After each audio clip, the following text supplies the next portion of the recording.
Pasangan ini, untuk bersembunyi dari bom atom, mereka membangun tempat berlindung di bawah tanah. Rumah mereka di tanah meledak tepat setelah mereka berdua masuk. Tampaknya serangan bom nuklir benar-benar terjadi. Untuk menghindari radiasi nuklir, suaminya adalah seorang ilmuwan. Bawa semua orang ke ruang aman di mana dia sudah mengatur waktunya. Setelah 35 tahun, pintu baru bisa dibuka. Tetapi mereka tidak tahu bahwa ledakan itu bukan nuklir, tetapi kecelakaan pesawat. Istrinya sedang hamil. Setelah itu, dia memberi nama anaknya Adam. Jadi seperti ini Adam dilahirkan dan dibesarkan di area terlarang. Ada banyak utilitas di tempat penampungan ini. Selain kebutuhan untuk keperluan sehari-hari yang cukup untuk 35 tahun. Bahkan dilengkapi dengan ekosistem yang menarik. Untuk kegiatan santai mereka bisa memancing, menanam. Sang istri bahkan bisa berbelanja di gudang. Mereka berdoa bersama sebelum makan. Bersama-sama menonton film setelah makan malam. Meskipun mereka tinggal di bawah tanah dan terisolasi dengan dunia luar. Tetapi mereka masih hidup dengan sangat bahagia dan memuaskan. Sang ibu mengajari Adam cara etiket dan menari. Ayah mengajarinya tinju, bahasa asing, dan manajemen keuangan. Bahkan mengajari bocah itu tentang ruang bawah tanah dengan koleksi kartu favoritnya. Dia juga menyerahkan semua sahamnya kepada Adam. Waktu berlalu, di bawah pendidikan orang tua, Adam sekarang telah menjadi pria dewasa. Pintu tempat penampungan juga akan dibuka. Tepat di hari ulang tahunnya yang ke-35. Ibu membuat kue ulang tahun untuk Adam dengan sisa bahan. Mereka juga menyiapkan hadiah untuknya. Ayah memberinya sepasang ski air buatan sendiri. Ibu memberinya jaket kulit rajutan sendiri. Adam menutup matanya dan mengucapkan doa untuk ulang tahunnya. Dia berharap bisa menemukan seorang istri. Hari untuk membuka pintu penampungan akhirnya tiba. Mereka semua sangat gembira, menunggu momen untuk melihat matahari lagi. Setelah membuka pintu, Bapak keluar untuk mengecek dulu. Dia memakai baju terusan pelindung untuk pergi keluar dan menyelidiki. Seperti inilah rumahnya. Itu telah berubah menjadi bar yang dihancurkan untuk waktu yang lama. Melihat ayah berjalan keluar dari tanah dalam kabut. Pemilik bar mengira dia adalah dewa yang turun ke bumi. Dia pingsan. Setelah 35 tahun, lingkungan mewah sebelumnya telah menjadi bobrok sekarang. Ayah membersihkan beberapa sampah di jalan. Kemudian dia dikejutkan oleh seorang gay yang mengenakan pakaian wanita. Dia segera lari kembali ke tempat penampungan. Memberitahu istri dan Adam tentang situasi mengerikan di luar. Dan menyuruh mereka untuk tidak keluar. Tapi sang ibu sudah muak dengan kehidupan seperti ini. Dia ingin melihat gunung dan danau di luar. Keduanya terus bertengkar. Ayah tiba-tiba mengalami serangan jantung. Jadi ibu memutuskan untuk melepaskan Adam. Untuk membeli obat-obatan dan persediaan yang cukup untuk 20 tahun ke depan. Adam segera mengemasi barang-barangnya. Dia mengambil koleksi kartu bisbol dan sahamnya dari ayahnya. Meninggalkan tempat penampungan ini di mana saya tinggal selama 35 tahun. Melihat langit biru, Adam sangat bersemangat. Dia menyapa siapapun yang lewat. Dia pergi ke kota dengan bus. Datang ke toko koleksi. Dia ingin menjual koleksi kartu dasar yang diberikan ayah kepadanya dengan imbalan sejumlah uang untuk dibelanjakan. Bos melihat koleksi kartu bisbol White Owl yang lama. Dia langsung tertegun, karena koleksi kartu baseball retro ini sangat berharga untuk saat ini. Tetapi bos merasakannya, Adam sepertinya tidak tahu tentang nilainya. Jadi dia menyarankan untuk membayar seluruh kotak seharga $500. Adam mengira dia telah membuat kesepakatan yang bagus. Tapi berkat Eve, pramuniaga berdiri di dekatnya.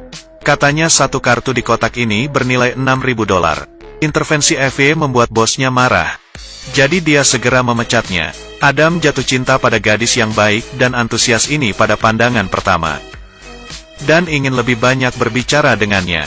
Dia meminta Eve untuk mengantarnya ke hotel. Sebagai imbalan, dia akan membayarnya kartu bisbol. Tapi keesokan harinya, ia datang ke hotel dan memberinya kembali kartu bisbol. Aku tidak bisa menerima ini untuk mengantarmu pulang. Saya berharap saya bisa, tetapi saya tidak bisa. Jadi sini, ambil kembali. Tapi Adam tidak mau menyerah pada Hawa. Dia mengusulkan untuk mempekerjakan Eve untuk membantunya menjual kartu. Lalu gunakan uang itu untuk membeli kebutuhan sehari-hari. Menghadapi godaan gaji tinggi yang ditawarkan oleh Adam, Eve setuju. Mereka mulai berbelanja di gudang. Eve tidak ada ide, mengapa Adam membeli begitu banyak barang. Di matanya, Adam adalah anak laki-laki besar yang aneh. Setelah membeli semua persediaan, Adam meminta Hawa membantunya menemukan istri. Eve tidak bisa berkata apa-apa, tapi menurutinya. Sebenarnya, dalam beberapa hari terakhir bersamanya, bahkan juga tersentuh oleh bocah besar yang hangat dan polos ini. Adam penasaran tentang apapun. Dia meluncur dengan bebas, menyelam sendiri di laut dengan kegembiraan. Bahkan dia juga bermain dengan hujan. Tetapi orang tua dan saudara laki-laki Eve sama-sama gagal dalam pernikahan. Ini membuatnya tidak berani menerima Adam dengan mudah. Untuk mencarikan istri bagi Adam, Eve membawanya ke bar di malam hari. Tapi saat melihatnya bersama wanita lain, mengobrol, tertawa dan menari, bahkan secara tidak sadar merasa cemburu dan tidak nyaman. Ketika dia kembali ke rumah, temannya mengatakan Adam akan pergi dengan seorang wanita. Dia mencoba untuk berpura-pura tidak peduli, tapi tetaplah mencemaskan dan pergi mencari Adam. Tapi dia tidak menyangka Adam tiba-tiba muncul di belakangnya. Dia bahkan membuatnya takut untuk berguling. Setelah masuk ke dalam, Adam dengan hati-hati membersihkan luka untuk Eve. Dia dengan sepenuh hati mengakui perasaannya padanya. Setelah malam itu, Eve memahami pikirannya sendiri, dan akhirnya menerimanya. Tetapi pada saat ini, Adam memberitahu Eve tentang keluarganya. Ketika bom atom meledak di Los Angeles pada tahun 1962, orang tua saya pergi ke tempat penampungan bawah tanah. Itu juga tempat saya lahir. Saya ingin membawamu ke sana. Pergi ke tempat penampungan bawah tanah. Setelah mendengar apa yang dikatakan Adam, hanya memiliki satu pikiran. Dia sudah gila. Jadi dia cepat dan mengucapkan selamat tinggal pada Adam. Keesokan harinya, Adam dan temannya pergi, menemukan pintu masuk rumahnya secara tidak sengaja. Dia pergi ke rumah Eve dengan senang hati, ingin memberitahunya tentang kabar baik ini. Tapi Evan telah membawa psikiater. Mereka ingin membawa Adam untuk pemeriksaan. Adam lari dari mereka. Sebelum pergi, dia juga memberikan semua kartu bisbol yang tersisa kepada Eve. Adam akhirnya kembali ke rumah, bertemu dengan orang tuanya, dan dengan bantuan penjaga bar di atas, mengumpulkan orang untuk membantunya membawa persediaan yang dibeli dari gudang. Dan teman Eve juga ditemukan. Saham yang ditinggalkan Adam bernilai 10 juta US, dan barang-barang yang digunakan Adam juga diproduksi 35 tahun yang lalu. Mereka mulai percaya, apa yang dikatakan Adam mungkin benar. Jadi mereka memutuskan untuk menemukan Adam. Tapi ini seperti menemukan jarum di tumpukan jerami.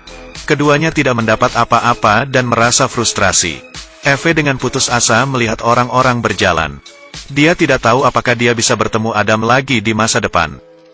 Dia merasa sangat sedih. Pada saat ini, Adam muncul di seberang jalan. Dia segera keluar dari mobil, memeluk dan menciumnya erat. Begitu saja, Adam membawa Eve ke tempat penampungan bawah tanah. Ibu menyambut Eve dengan hangat. Ayah, di sisi lain, diam-diam mengajari Adam beberapa pengetahuan yang diperlukan, agar orang tua lebih beradaptasi dengan kehidupan luar. Adam menukar beberapa saham dan kartu bisbol dengan uang, mulai berinvestasi di berbagai industri, dan membangun rumah besar di pinggiran. Sampai semuanya beres, dia membawa orang tuanya dari ruang bawah tanah ke rumah besar di pinggiran kota. Adam ingin memberi mereka waktu untuk beradaptasi dengan dunia luar. Dan sejujurnya tidak ada serangan bom nuklir sama sekali. Ibu senang melihat langit lagi. Sebagai seorang ilmuwan, ayah masih skeptis tentang segala hal di luar. Saat ibu sibuk dengan masakannya, dia diam-diam mengukur ukuran halaman, merencanakan area untuk tempat penampungan berikutnya.